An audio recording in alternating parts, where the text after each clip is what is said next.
Sánchez Torralba en la segunda parte de su intervención.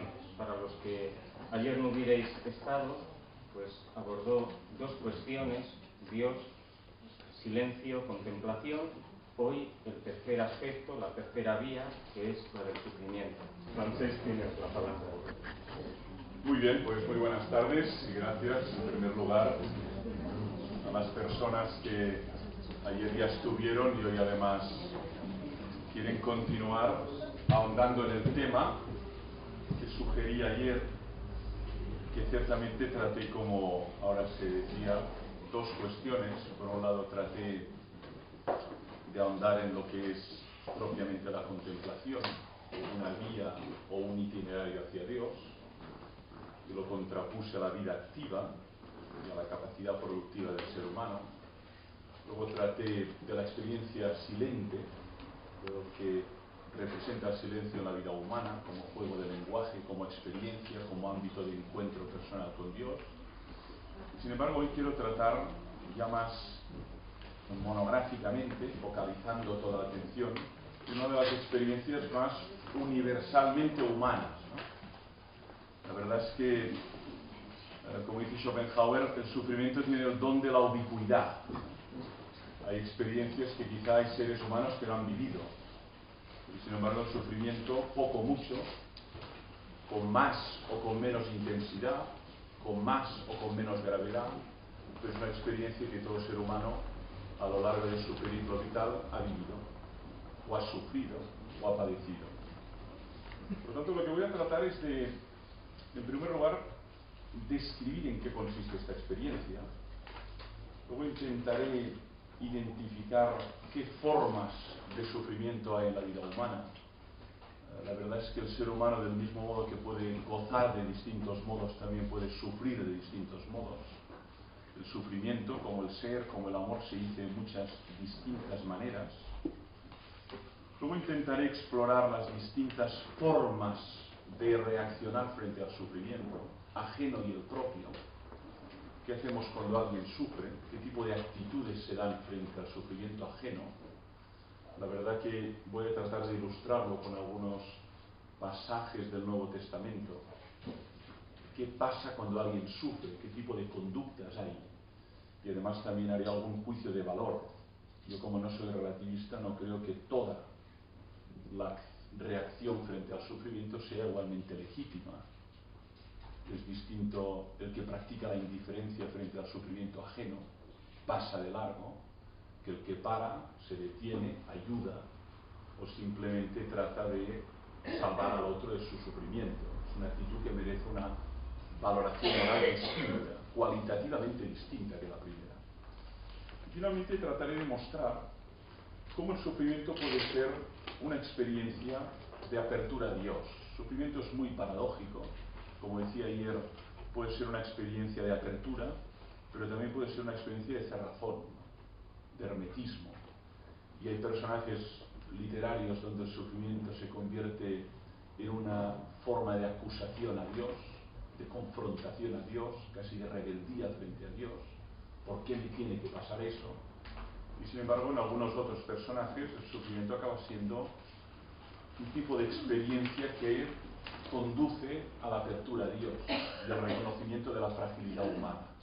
Por lo tanto, es muy ambiguo, es una experiencia paradójica que, como todos hemos vivido en distintos grados, no hablo de algo que sea abstracto, ¿no?, sino de algo que forma parte de la vida cotidiana, a pesar de su sistemática ocultación o la tendencia a ignorar que el sufrimiento existe. Está ahí, se manifiesta de un modo u otro. ¿Cómo se ha descrito esta experiencia? Bueno, en primer lugar, se describe como una experiencia límite. Esta es una noción que se debe a un filósofo y médico alemán, que es Karl Jaspers, que dice, bueno, el ser humano puede vivir experiencias muy distintas, pero hay experiencias que abren un antes y un después, que abren como una ruptura, como una zanja en la biografía, ¿no? La muerte de un ser amado es un tipo de experiencia que deja a esa persona en una situación anímica y mental radicalmente distinto de antes. O el nacimiento de un hijo cambia a la persona, se transforma. ve las cosas de otro modo, adquiere una responsabilidad que hasta aquel momento no imaginaba.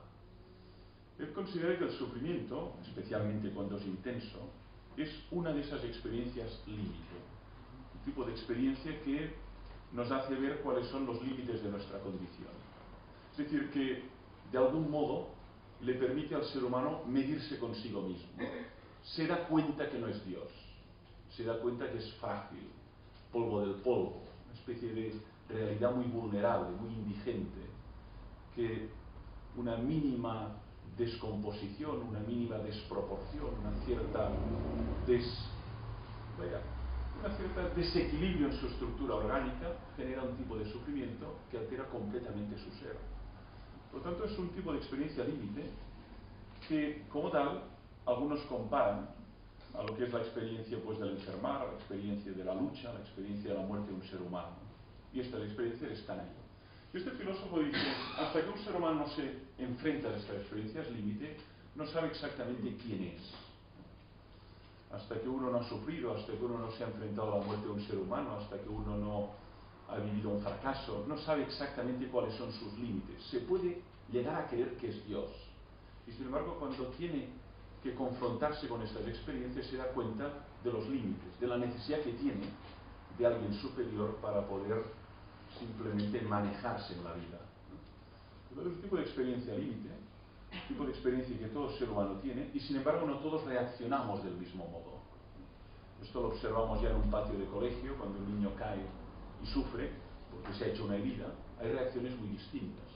O cuando un indigente pues suplica ayuda por la calle, o una persona simplemente padece una enfermedad. Hay reacciones muy distintas, como trataré de mostrar. Bueno, lo que pasa es que el sufrimiento, ¿qué pone de manifiesto? Pues pone de manifiesto algo que es a veces muy difícil de reconocer, que es la vulnerabilidad humana. La misma palabra vulnerabilidad es muy rica, ¿no? Que procede del latín vulnus, herida, ¿no? La capacidad de ser herido. De hecho, cuando uno sufre, se da cuenta, se percata, toma conciencia de su vulnerabilidad.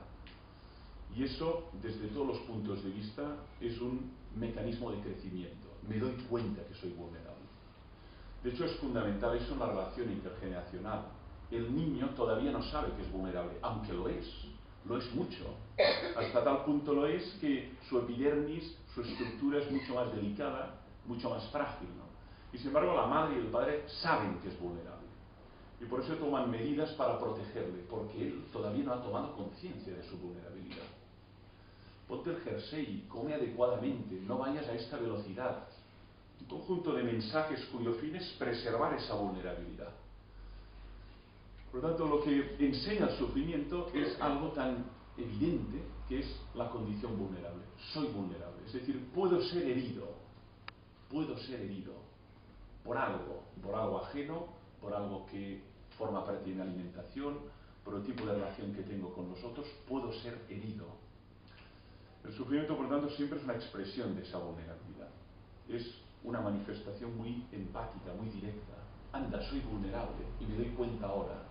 De hecho, cuando uno está en la cama y no puede moverse, o cuando uno percibe que ya no puede tener esa movilidad de antes, es cuando empieza a darse cuenta de su vulnerabilidad. Y eso es algo que es especialmente interesante de constatar cuando uno compara la conversación de dos jóvenes y la conversación de dos ancianos, ¿no? El anciano tiene mucha más conciencia de su vulnerabilidad. El joven todavía quizá no ha experimentado el límite de su cuerpo. Se cree que lo puede todo. Y por eso es tan interesante que en esta relación entre unos y otros, uno enseña al otro cómo preservar esa vulnerabilidad, de qué modo conservarla el máximo tiempo posible. Luego, por otro lado, el sufrimiento tiene y obedece distintas causas, ¿no? Eso es algo que también es interesante subrayar. Es decir, el sufrimiento siempre tiene que ver con la percepción subjetiva de un mal. Esta es la definición clásica, ¿no? Bueno, ¿qué es sufrir? Pues es percibir subjetivamente un mal. De hecho, el mal puede estar, pero si no lo percibo, no sufro. Imaginen que una persona pues tiene ya una caries, ¿no? Y sin embargo todavía no percibe el mal que hay en su dentadura, ¿no? No sufre. Y el mal está. Pero llegará un momento que ya ese mal expresará un tipo de conexiones que generará una percepción. Y uno dirá, tengo dolor. Tanto el mal y el sufrimiento van muy unidos, pero no siempre temporalmente. A veces nos enteramos de una noticia cuando ya ha pasado hace 5 horas, y durante estas 5 horas hemos estado viendo, hemos estado comiendo, y ha llegado la llamada, y entonces empezamos a sufrir. ¿Cómo estará?